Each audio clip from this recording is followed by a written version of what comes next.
Hey guys, welcome back to the Blade Bloodhound.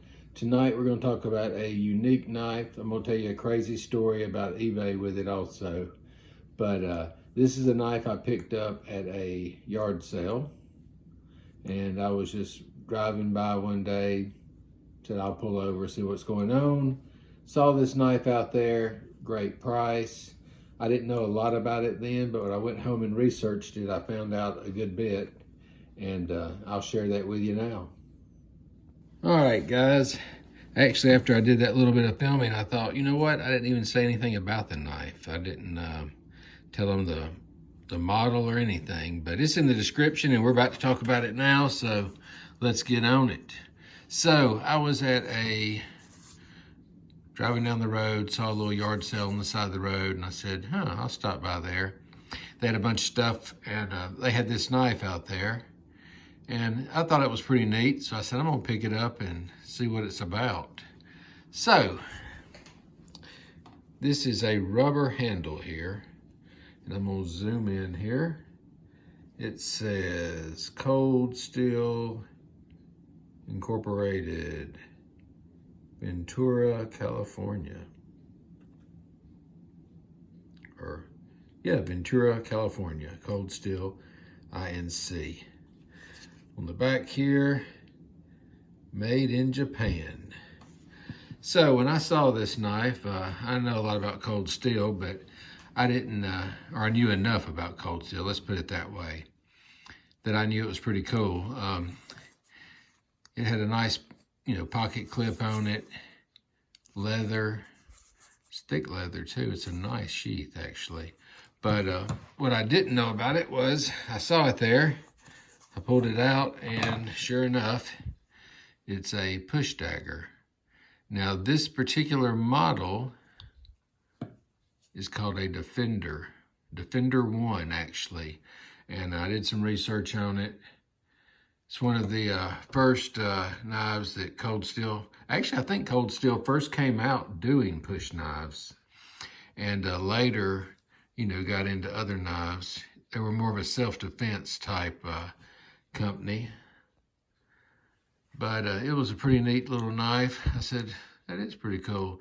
So right here on the blade, the only thing that's marked, which it's sharp on both sides, is that say made in Japan.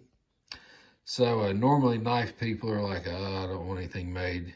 It's not made in the USA, but these are jam up knives. So anyway, I went home, did some research on it. I didn't know much about it at first, but I said I can look it up. Everybody's got the web, so figured I'd check it out and see what it said. So I did a search, and the first thing I saw, I looked on eBay, and the first thing I saw was a picture of this. That's all it showed, that much of the blade. It was the worst picture I think I've ever seen. Showed that much of the blade. It said cold steel. And it had a bite now. So I said, I'm going to watch this and see what it goes for. And it had a bite now set for $150. I said, that is crazy. Nobody's going to pay that. Well, anyway, within an hour, it was gone. And I said, I cannot believe somebody paid $150 for a cold steel push dagger. And the picture was horrible. I mean, I'm not joking. The picture, all that was in the picture, I'm going to try to do it with this is what the picture looked like on eBay. It actually didn't even look that good. It looked like this.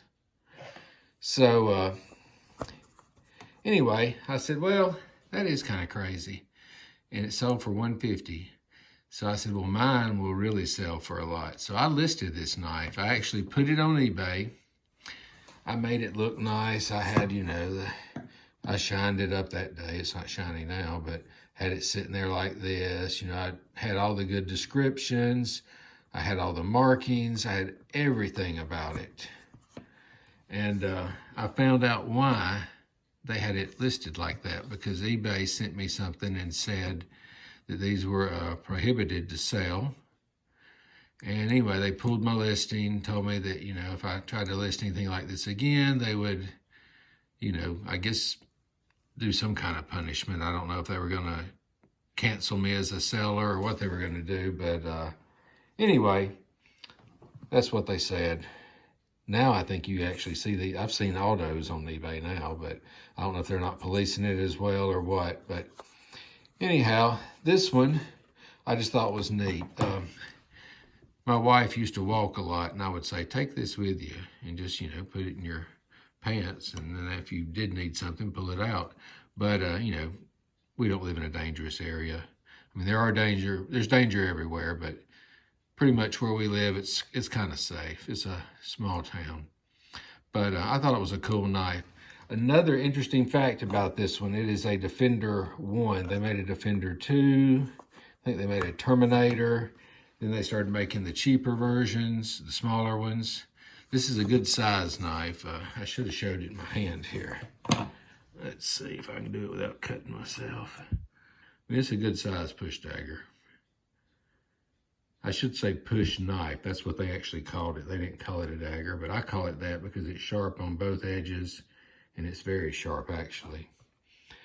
But one cool thing about this knife, or interesting fact, I guess you can say, is that it was featured in Platoon, which of course, you know, I don't know if you've seen the movie, but they actually have a Defender 1 they use in that movie. You can do a search online and see where they used it. And I want to say one of Arnold Schwarzenegger's movies, they used one too, but I can't remember the name of that one. Well, anyway, guys, I hope you liked the video. The knife is kind of unique. I've noticed I have a lot of people that like cold steel, so that's one reason I pulled this one out. I said, you know what, I'm gonna stick another cold steel on there, get these cold steel fans going, and you'll see a lot of other different knives coming up too.